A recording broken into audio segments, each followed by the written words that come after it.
I'm Nancy Laboso, accountant. Good afternoon, Chair. My name is CPA Gilbert Turgut, Director Internal Audit.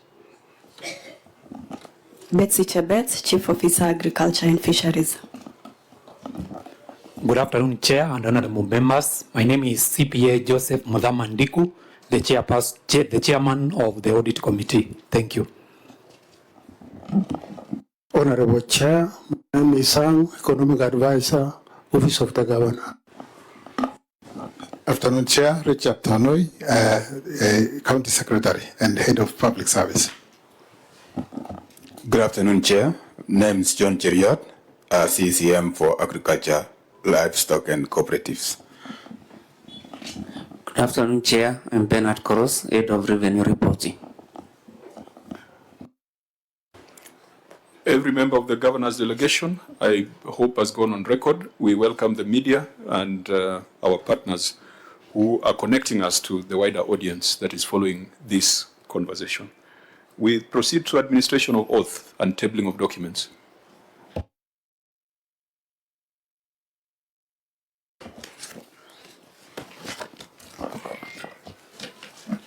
I, Dr. Eric Mutai, do solemnly swear that the evidence that I shall keep before this committee in respect of the matters before the committee shall be the truth, the whole truth, and nothing but the truth, so help me God.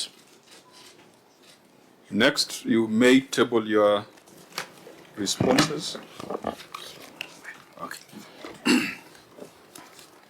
Mr. Chairman, sir, I hereby table the following documents before the committee: management responses and accompanying annexures for the report of the County Public Accounts Committee on the report of the Auditor General on audited financial statements for the County Executive of Kericho for the financial year 2023-2024, and management responses and accompanying annexures on the report of the Auditor General on the receiver of revenue for the County Executive for the financial year 2023-2024. Okay. Auditor General, can you confirm that the documents were presented to you in good time? Thank you, Chair. The documents were presented on 14th November 2025, which was adequate for us to review the responses. Clerk of the Senate. Chair, will confirm that they received the documents in good time. Okay, so that's an improvement, because the last time we had a meeting like this, the meeting aborted because the documents had not been presented to the auditors and to the Senate in good time. I think that's progressive. So now that we have undertaken the oath, we need to go straight to the main agenda. We have just about an hour to do this business. Unless there is any observation, preliminary observation, I think the only matter which the Governor, you must respond to is that your invitation was compelled by way of summons. Governors have pleaded with the Senate not to use summons, but to use invitations. And we have previously used invitations.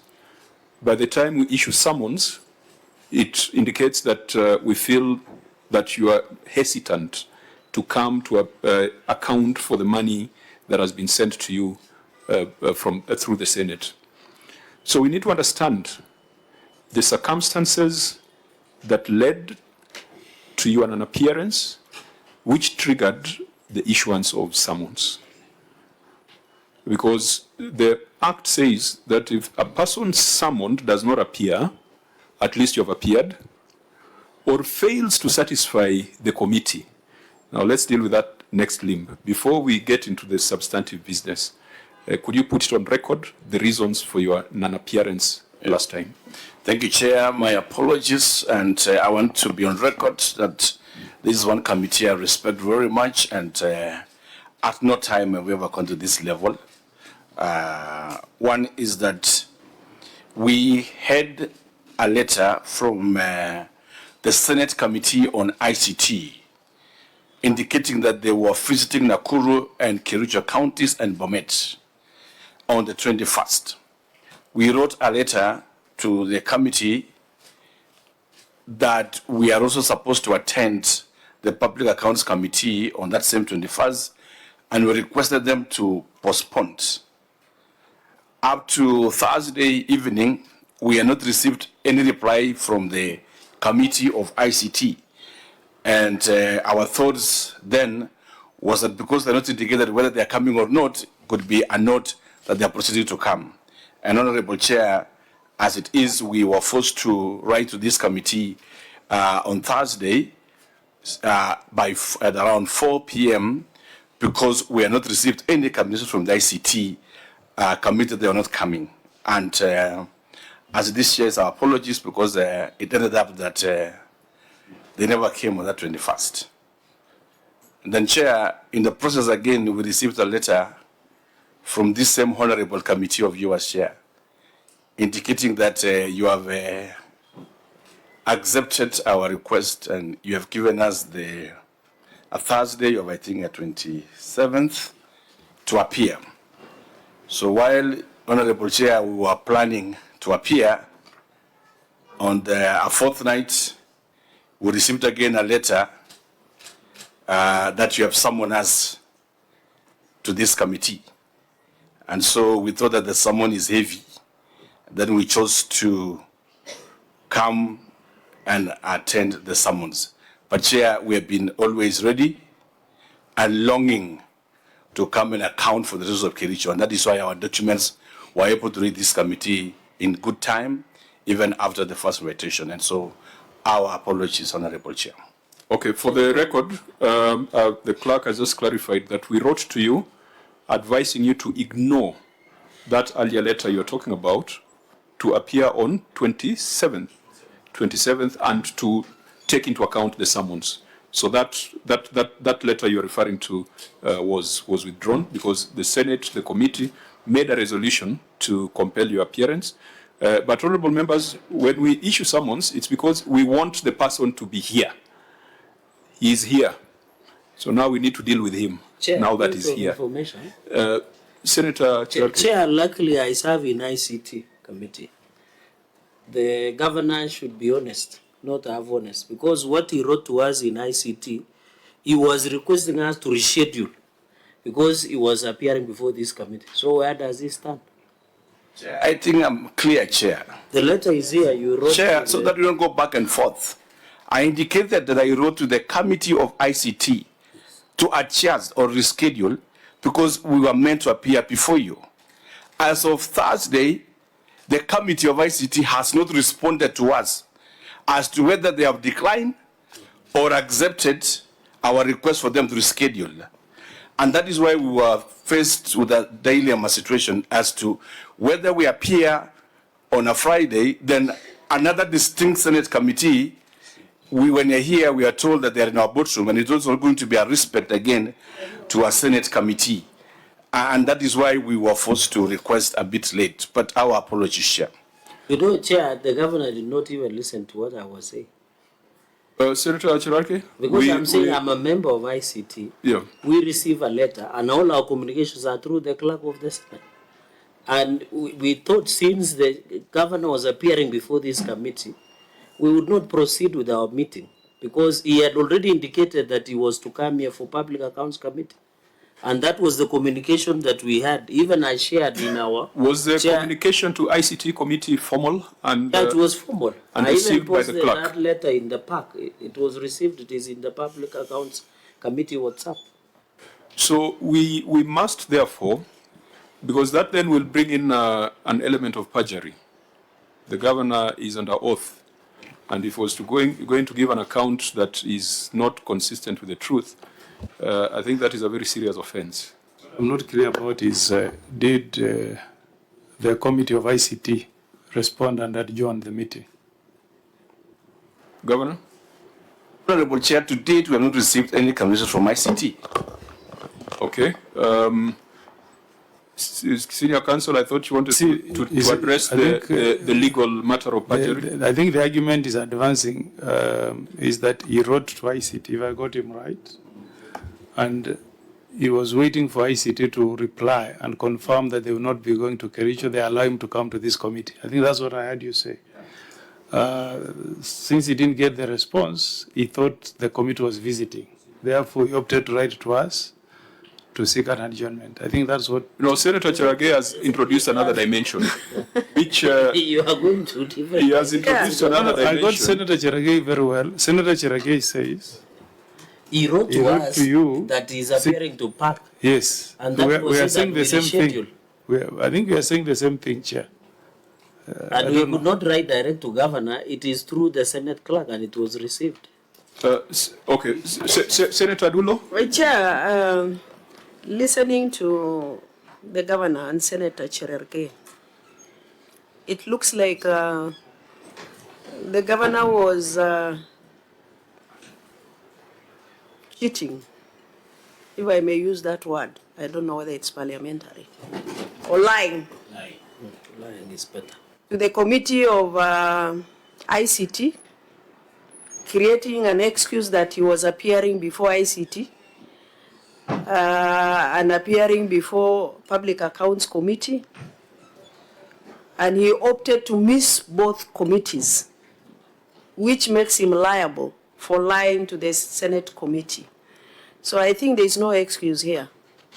Can I then Chair, on an exception, Chair, before we...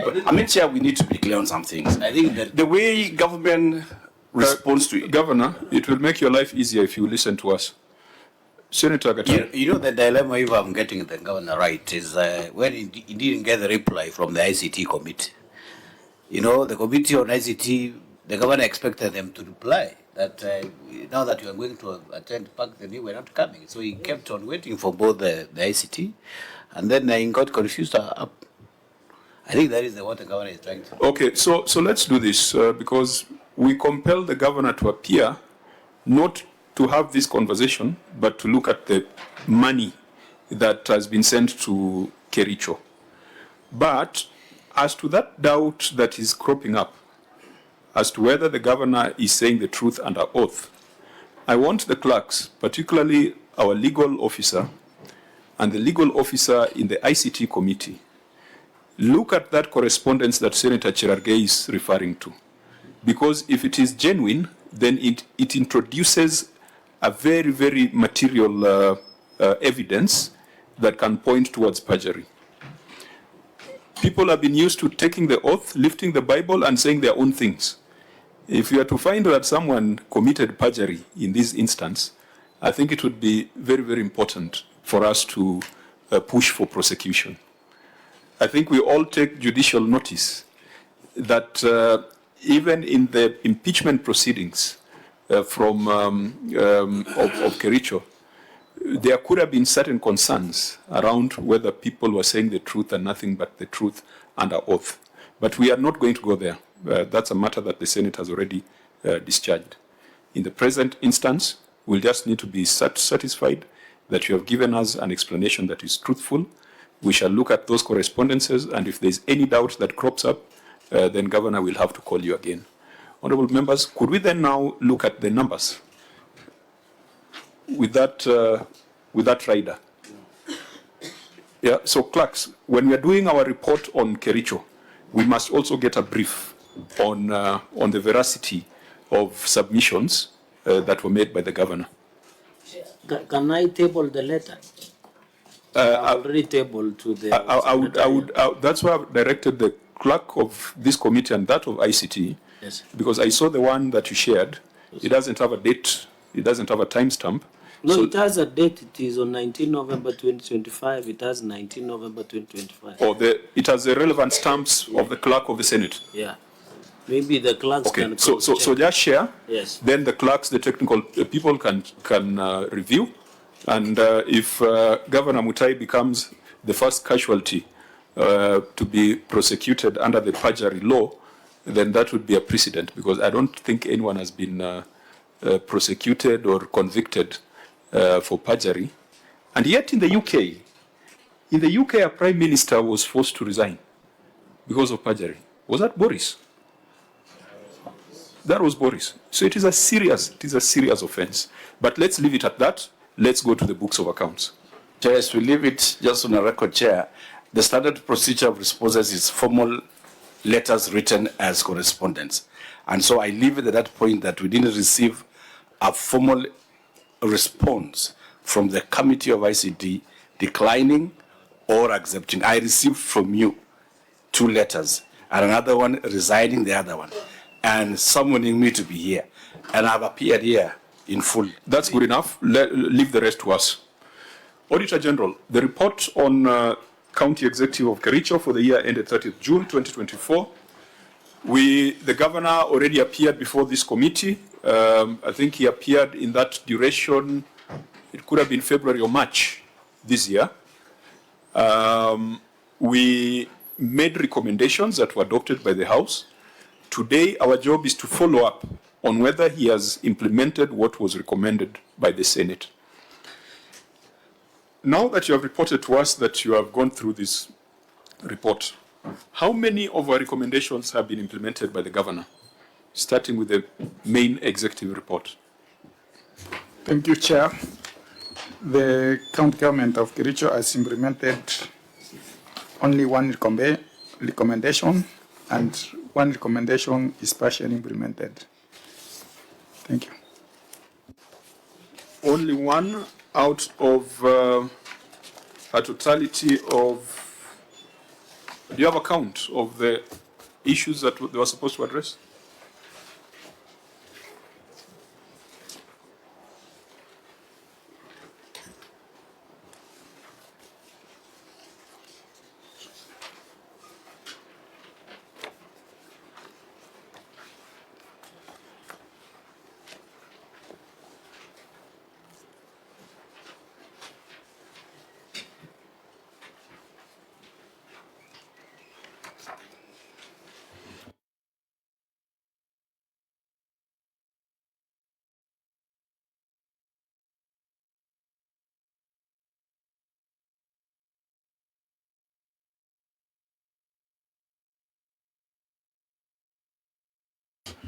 Okay.